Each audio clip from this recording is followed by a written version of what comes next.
Mil gracias. Vamos a estar de pie, hermanos, y vamos a abrir la Biblia, por favor. El Evangelio de San Marcos, capítulo 8, versículo 33. Quiero llevarles al Evangelio de San Marcos, el capítulo 8 y el versículo 33. Se ha ido la tristeza, se ha ido la desesperación cuando adoramos el nombre de Dios.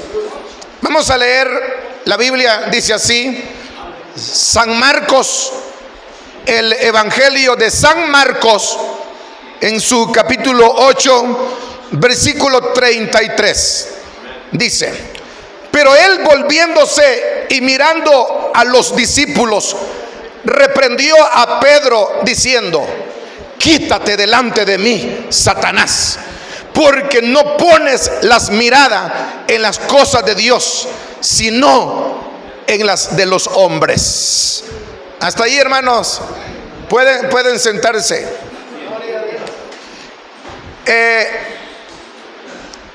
Quiero hablar esta mañana acerca de las cosas de Dios, basado en ese versículo. ¿Cómo ve las cosas el hombre y cómo las ve el Señor? Mire, el versículo que hemos leído, si usted se dio cuenta, es el versículo donde nosotros, se lo voy a recordar porque los que son lectores de Biblia, los que han pasado alguna vez por este versículo y lo han analizado, sabrán perfectamente que la ocasión cuando el Señor Jesucristo le dice a Pedro estas palabras tan fuertes, está porque el Señor Jesucristo había anunciado, ya les había adelantado el plan malévolo de Satanás.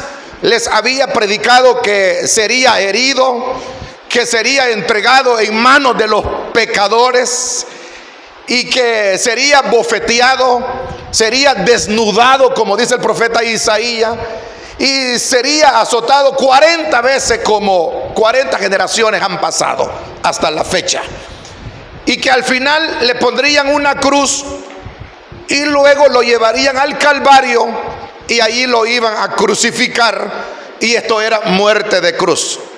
Aquí es donde Pedro reacciona espontáneamente. Pedro reacciona así, con una gran agresividad y como cualquier creyente, y le dice: Señor, Maestro, todas estas cosas que has dicho no te vayan a ocurrir. El versículo dice que el Señor, volviendo y viendo a los discípulos, reprendió a Pedro. El problema es cuando hacemos una mala exégesis, cuando hacemos una mala interpretación. Siempre se ha tildado a Pedro que está endemoniado. Siempre hemos dicho que Pedro está lleno de diablo, porque no hemos entendido el versículo. Era algo grave que le iba a suceder a Jesucristo. O sea, Jesucristo está narrando lo que le va a hacer, lo que le va a suceder. Entonces, esto que alguien le diga a usted: más tarde me van a quitar la ropa, me van a bofetear, me van a golpear, me llevarán a juicio y estaré en manos de pecadores, y por último me van a clavar, y a usted le van a decir: ¿y por dónde lo van a hacer eso? Por puertas chachas. Váyase aquí por Papalambre, hermano. Váyase por allá. O sea, le aconsejo que el sabio desde lejos ve el mal. O sea, es obvio, porque eso es lo que no hemos entendido, lo del versículo. Siempre he escuchado predicadores que dicen que Pedro está endemoniado. Usted debe de hacer una buena exégesis, o sea, una buena interpretación del versículo. No seamos absurdos, o sea, hablemos lo que es correcto. Pedro lo que está demostrando es que ama de verdad a Jesucristo. Y entonces la recomendación es que Jesús va a ir a morir al Calvario. Y Pedro le está sugiriendo a Jesús que trate de evitarlo. Obviamente esto trae desconcertación. Digan conmigo, desconcertación. Que a usted lo van a matar y lo van a crucificar y lo van a apedrear. Esto trae desconcertación. Mayormente si es tu pariente, es tu papá, o es tu hermano, o es tu maestro. Esto trae una tremenda desconcertación. Comprendiendo esto, Pedro lo está haciendo de la manera más honesta. Pedro lo está haciendo de la manera más honesta. Si había alguien honesto y sincero, era Pedro. Sí, si no hubiera sido así, Juan Calvino, Carlos Spurgeon y todos los grandes predicadores de la edad mediánica, así 600 años, dijeron, si Pedro hubiera estado endiablado, jamás Dios lo hubiera perdonado o hubiera permitido escribir la primera y la segunda carta a Jerusalén o ser pastor. Jamás. Pero sin embargo hay que entender lo que Jesús está diciendo. Jesús está diciendo, me van a matar, me van a torturar y seré depositado en manos de los pecadores. Lo que Pedro decía era el resultado, cuánto amor le tiene a Jesucristo. O sea, estamos hablando algo coherente. Si el hombre más sincero de todos los apóstoles, oiga bien, si el hombre más honesto de todos los apóstoles, el cual defendía a capa y espada a Jesucristo, era Pedro. ¿No se recuerdan la última noche cuando fue atrapado por los soldados romanos y el traidor de Judas venía a entregarlo? ¿Qué hizo Pedro? Sacó el machete y para defender a su maestro. ¿Usted lo hubiera hecho? No lo hubieran hecho. Ahora, cuesta hallar gente sincera en el evangelio. Cuesta hallar gente honesta en el evangelio. Los mejores amigos de los creyentes deben de ser los evangélicos. Los mejores confidentes de ustedes deben de ser sus cristianos evangélicos. ¿Saben por qué? Porque aquí habita Dios con nosotros. Aquí está el Espíritu Santo con nosotros. Aquí está el poder de Dios con la iglesia. Por eso les digo que deberíamos de aprender lo que Pedro está haciendo. Pedro en ninguna manera quería que Jesús fuera maltratado. Su maestro, su amigo, toda una vida lo había conocido.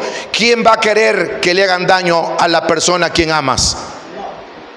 Dígame usted, ¿quién va a querer que le hagan daño a la persona a quien usted estima? Todo lo que Pedro dijo es movido por el amor del Señor, de la manera más honesta que usted puede pensar. Mencione usted una persona que defendió a Jesús como Pedro. Nadie. Y mire, y como dijo Santo Tomás, si no le permite Jesús eso, iba a ir a morir a la par con Jesús. Y mire, si Jesús no lo pone quieto a Pedro, Pedro estaba dispuesto a ir a la cruz. Y si hubiera muerto Pedro a la par de Jesús, entonces, ¿verdad? Pedro fue el primer papa. Y entonces, sí, hermano, nosotros tuviéramos a un Jesús y a un Pedro que murió en la cruz. Pero Jesús no lo permite. Hay una profecía que dice, solo me toca ir al pesebre, solo me toca ir al Calvario, y en el lagar nadie estará conmigo, porque solamente uno es el ungido de Jehová, uno es el Hijo de Dios, uno se llama Jesucristo, uno es el Cordero de Dios, solo uno. Pero la honestidad de Pedro es eminente, hermanos. Ahora, todo lo que Pedro está haciendo es por amor. Es donde Jesús le dice, apártate de mí, Satanás. No le está diciendo a Pedro Jesús, le está diciendo a la influencia que en ese momento entró en Pedro. Porque nosotros podemos tener cosas buenas y mañana podemos tener incoherencias. Mire, el día que usted se muera, ojalá que tenga la oportunidad de reconciliarse con Dios. Porque hay muchos hermanos que son buenos para servir a Dios, pero a la hora de morir hablan incoherencia. Qué bonito cuando empezamos a servir a Dios. Le felicito por servir a Dios. Y estoy contento con la honorable iglesia que le sirve a Dios todos los días.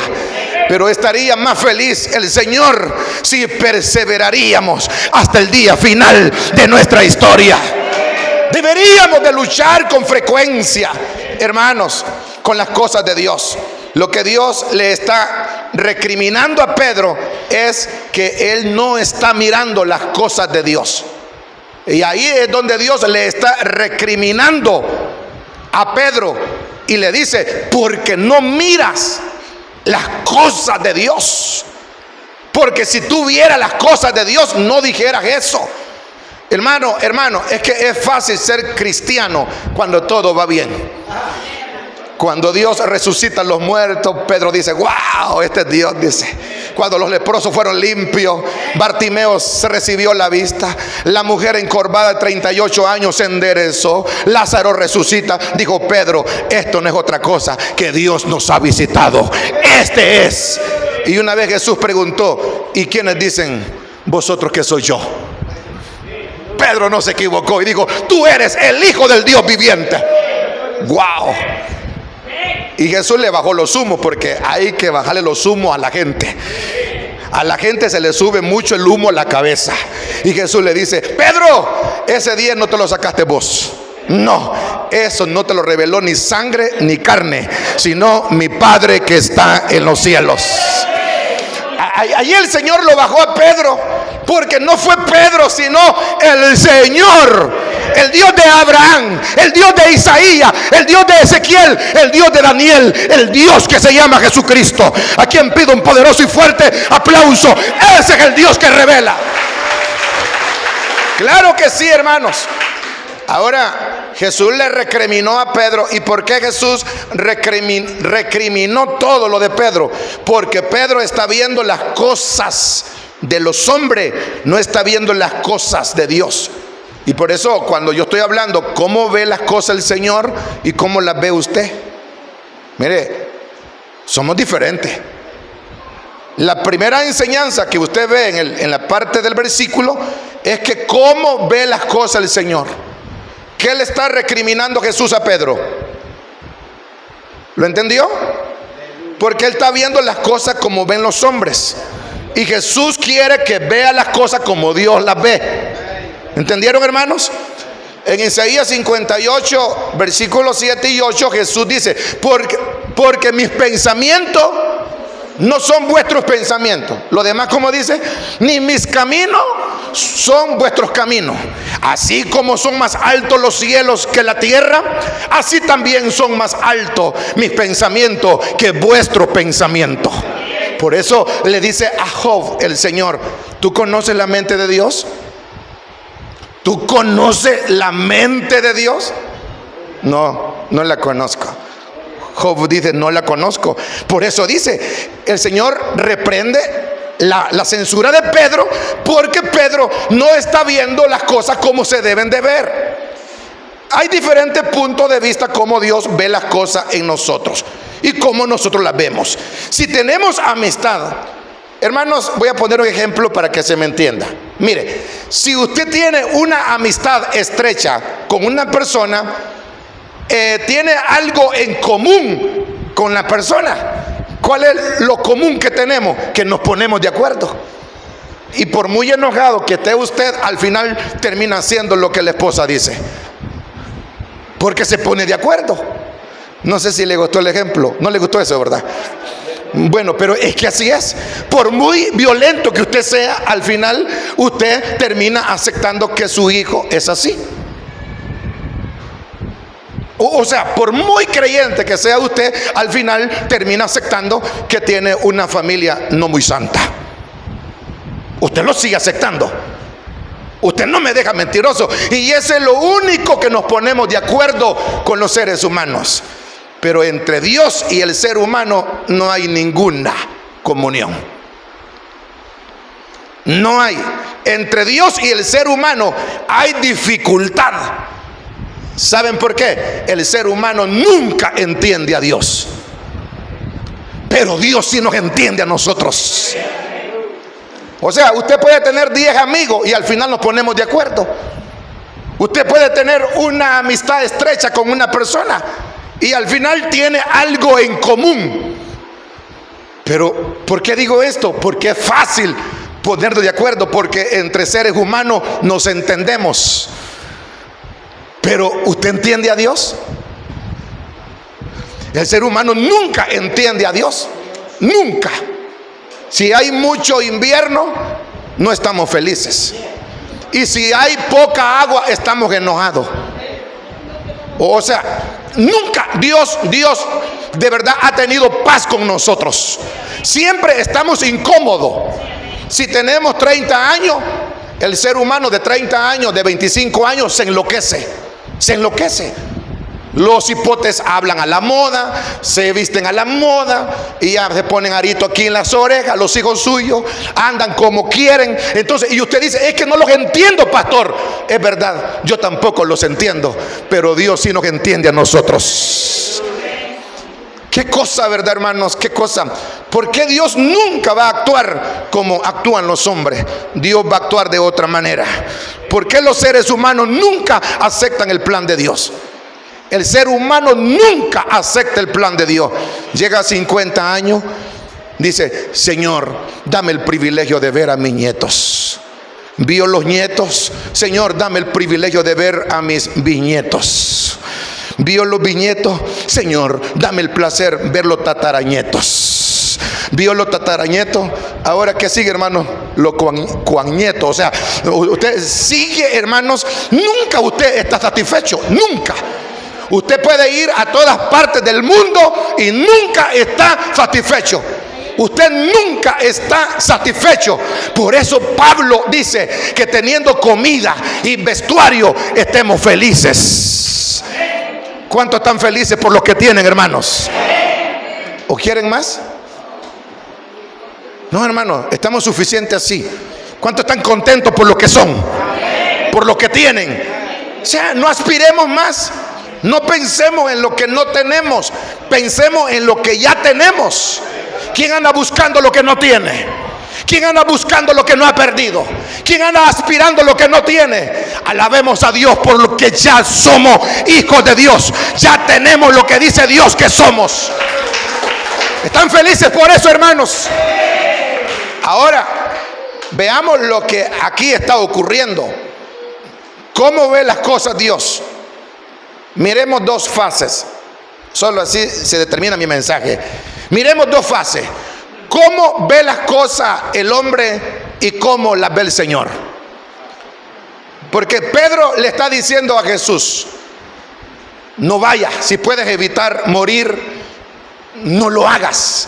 Pero si Jesús le recriminó a Pedro y le dice, no ves las cosas de Dios como se deben de ver. Por eso le digo, ¿cómo ven las cosas los hombres? De una óptica. ¿Cómo las ve Dios? De otra óptica. Veamos lo que aquí está ocurriendo. ¿Cómo ve las cosas Dios y cómo las ve el ser humano? El ser humano nunca ve las cosas como Dios las ve. ¿A dónde estaríamos mejor nosotros? ¿En la tierra o en el cielo? Solo 4 dijeron. ¿No se quieren morir o qué? ¿Dónde estaríamos mejor? ¿En el cielo o aquí? Eso es ser cristianos. Eso es ser cristiano. Entonces esas son las cosas que debemos de ver. Así son las cosas. ¿Cómo ve las cosas el ser humano? No las ve igual como Dios las ve. ¿Cómo ve las cosas Dios? Empecemos por Dios. Ya terminé la primera fase, la segunda fase. Ahora, ¿cómo ve las cosas Dios? Dios está hablando de un sufrimiento. El sufrimiento es un primer elemento. ¿Cuál es el primer elemento? El sufrimiento. Ahora, el sufrimiento trae resultados horribles. El sufrimiento trae sacrificio. El sufrimiento trae calvario. Y el sufrimiento trae agonía, sabiendo que ese día era de dolor y de sufrimiento. Pero la pregunta es, ¿lo evitó Jesús? ¿Pudo haberlo evitado? Sí, sí. Él pudo haberlo evitado. ¿Creen que se siente bonito que te hagan burla? La multitud, todo el mundo haciéndote burla. Y alguien te esté azotando 40 veces y tú echando sangre. Y todavía te dice, si eres Dios, defiéndete. y te amarran los ojos y te pegan en la cara. Adivina quién te pegó. ¿Cree que está bonito eso? Pues sí, pero el elemento es sufrimiento. El elemento es sufrimiento. Y el sufrimiento llegará. Sucede que vivimos en un mundo herido por el pecado. A usted no le gusta oír esto y ya lo va a oír. A nosotros no nos gusta escuchar esto, pero nosotros desde que nacemos sufriendo, crecemos sufriendo, desarrollamos sufriendo y vamos a morir sufriendo. Pero si usted nace sufriendo, si usted va a morir sufriendo, hay alguien que también sufrió por nosotros. Cuando veas a una anciana sufrir, cuando veas a un niño llorar, cuando veas a un enfermo llorar en los hospitales, acuérdate que alguien también lloró por nosotros. Alguien también sufrió por nosotros. Y ese alguien se llama Jesucristo. Aplaudan a Dios. Ese alguien se llama Jesús. Porque el primer elemento es sacrificio. Y el segundo elemento es, que les dije, sufrimiento. Y ahora vivimos, ¿a dónde dije, hermano? En un mundo herido por el pecado. Y si no hubiera sido de esa manera, que el mundo estuviera herido por el pecado, no hubiera Calvario ni Cristo hubiera venido. O sea, si Adán y Eva no pecan, no hubieran cementerios, no hubieran cárceles, no hubieran hospitales. No escuchará usted llorar las ambulancias si Adán y Eva no hubieran pecado. Entonces, producto de eso, el planeta está herido. Y cuando hay pecado, hay enfermedad. Y cuando hay enfermedad, hay luto. Y cuando hay luto, es que usted sabe que hay que morirse. ¿Me entienden? ¿Les gusta ese elemento? No, claro que no nos gusta. Claro que no. Jesús dijo estas palabras: como está escrito en la ley del profeta, heriré al pastor y las ovejas serán esparcidas. Los que han leído Biblia, voy a herir al pastor y las ovejas serán esparcidas. Ahora hay que enfrentarse. Y ahora la tercera fase, que el Señor ve las cosas que yo no las puedo ver, que el sacrificio lleva pérdida. El sacrificio lleva pérdida. Y si no hay sacrificio, no hay lágrima. Y si no hay lágrima, no hay pérdidas. Y recordemos que Jesús va a llevar el pecado en su cuerpo. ¿Lo sabían? Pedro no lo entiende hasta este momento. Claro, después de muchos años, Pedro lo entendió cuando escribe la primera y la segunda carta. Pedro lo pudo haber entendido hasta después. Porque hay cosas que usted en el momento no las entiende. Un día las vamos a entender, quizás hasta que estemos con Dios en los cielos. Nadie va a salir en este mundo ileso. Dígame usted, ¿quién va a salir de este mundo libre? ¿Quién va a salir de este planeta ileso? ¿Cuántos son cristianos aquí evangélicos? Vaya, pero Dios no te ha ofrecido inmunidad. No, que te enfermas, te enferma. Que te haces viejito, te haces viejito. Y que te mueres, se mueren, hermanos. Mejor dicho, nos morimos. No, es que nos morimos, hermanos. O sea, eso no hay que evitarlo. Sin embargo, Pedro no está viendo las cosas como Jesús quiere que las vea. Nadie va a salir ileso. Nadie. El sufrimiento, el dolor y la muerte. Lo más tremendo es que Jesús no ha cometido pecado. ¿Entienden? O sea, lo más tremendo es que Jesús no ha cometido ningún pecado. Y ahora tiene que morir, tiene que sufrir, tiene que ser vituperado. Era la única forma para llevarnos a la gloria de Dios. Por eso Pablo dice que en Adán todos nos caímos, en Jesús nos levantamos. En Adán todos morimos, en Jesús todos resucitaremos. En Adán todos fuimos en pecado, en Cristo somos redimidos del pecado. O sea, aquí nadie va a salir ileso. En pecado fuimos formados. y en pecado nacimos. Jesús va a abrazar el sufrimiento en este momento. ¿Qué va a abrazar Jesús? El sufrimiento. Y por eso Pedro, al escuchar el sermón de Jesús, en todo el capítulo 8, Pedro escuchó el sermón de Jesús y dijo: ¿y todo eso te va a pasar? Sí, dijo, evítalo. Son mi amigo. Evítalo. Mira, papi, evítalo. Hasta lo abrazaba. Dice un escritor por ahí, judío, que dice que lo abrazaba. Cuando yo leí en la madrugada este versículo en el original griego, y dice el documento griego, que Pedro abrazaba a Jesús y Jesús lo quedaba viendo y lloraba con Pedro. Y le dice: Pedro, me van a crucificar. ¿Cómo? Pero tú no eres pecador, tú no eres malo. Roma condena a los delincuentes como Barrabás, a los que han participado en golpes de estado, a los que han sido asesinos, pero tú no eres asesino.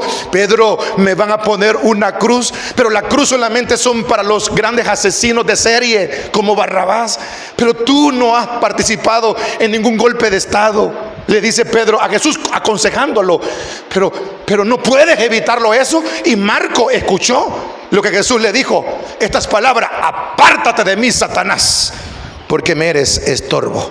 Y Pedro se quedó callado y dijo: bueno, estoy consternado, pero allá tú.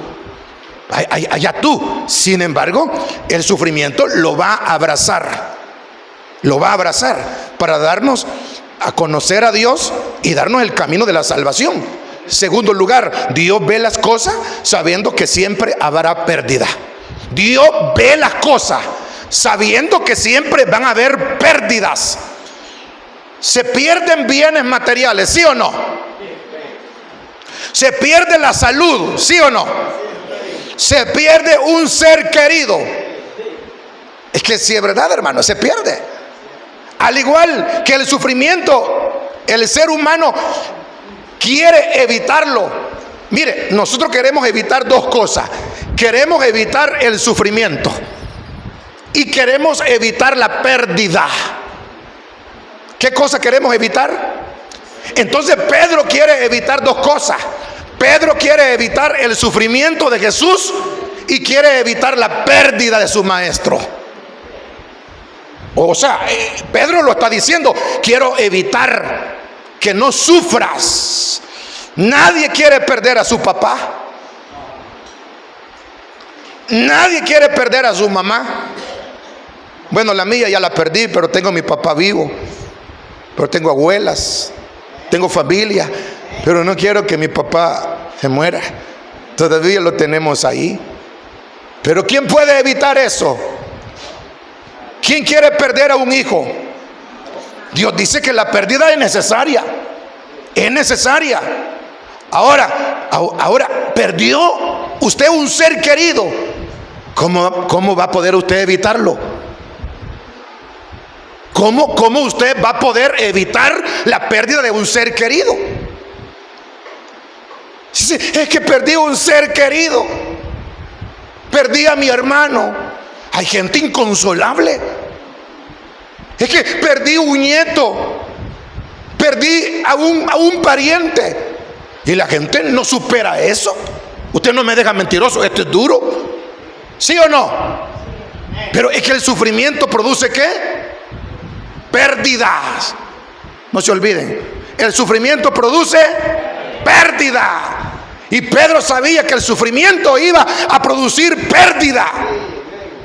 Pero hay alguien que sufrió por nosotros y perdió lo más grande, lo más apreciado, y perdió lo más sagrado, y perdió a su Hijo unigénito, el Padre lleno de gracia y de toda verdad. Perdió a Jesucristo. ¿Quién es usted para no perder un bien material? Si el Padre perdió a su Hijo, ¿quién es usted para que no pierda lo suyo? Si el Padre perdió a su Hijo unigénito, en aquella tarde cuando el Padre perdió a su Hijo, usted dice: yo perdí a mi papá. Eso no es nada, hermano. Que yo perdí a mi abuela. Eso no es nada, hermano.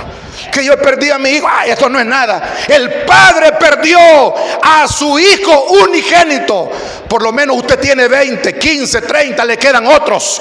Pero el padre solo tenía uno, el unigénito, lleno de gracia y de verdad.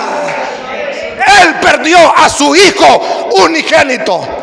En aquella tarde, cuando Jesús está en el Calvario y está diciendo: Elid, Elid, lama sabactani, significa: Dios mío, ¿por qué me has desamparado? Cuando la noche está llegando, los cielos se oscurecen, el sol no alumbra, los rayos de la luna se escondieron, la tierra provocó un terremoto, todos dejaron solo a Jesús. Y en ese momento el padre le dio la espalda a su hijo y dice: Elid, Elid, Dios mío, ¿por qué me has desamparado? El padre perdió a su hijo y su hijo ha perdido al padre para llevarnos a la gracia y darnos el perdón de nuestros pecados. Aplauda a Dios con todas las ganas. ¿Entienden esto? Así que no me venga a decir que usted está sufriendo. No me venga a decir que usted también ha sufrido, porque el sufrimiento trae pérdida. El padre perdió a su hijo unigénito. Por esa pérdida ganó la iglesia. Por eso les digo, hermanos, que si no hay sacrificio, no hay ¿qué? Pérdida. Grábense esto, hermano. Si no hay sacrificio, no hay pérdida. Usted siempre hace esta idea, por ejemplo. Nos hacemos planes como Dios ve las cosas, yo no las puedo ver. Usted siempre hace planes como que siempre va a estar aquí. ¿Sí o no, hermano? La otra semana voy a ir a San Salvador. El otro mes voy a volver a viajar. En noviembre me voy del país. En diciembre voy a salir de viaje. La otra semana voy a hacer esto. Pobrecito, usted no sabe lo que le espera. Si usted supiera lo que está planeando, como usted ve las cosas así, Dios las ve de otra manera. Dios las ve de otra óptica.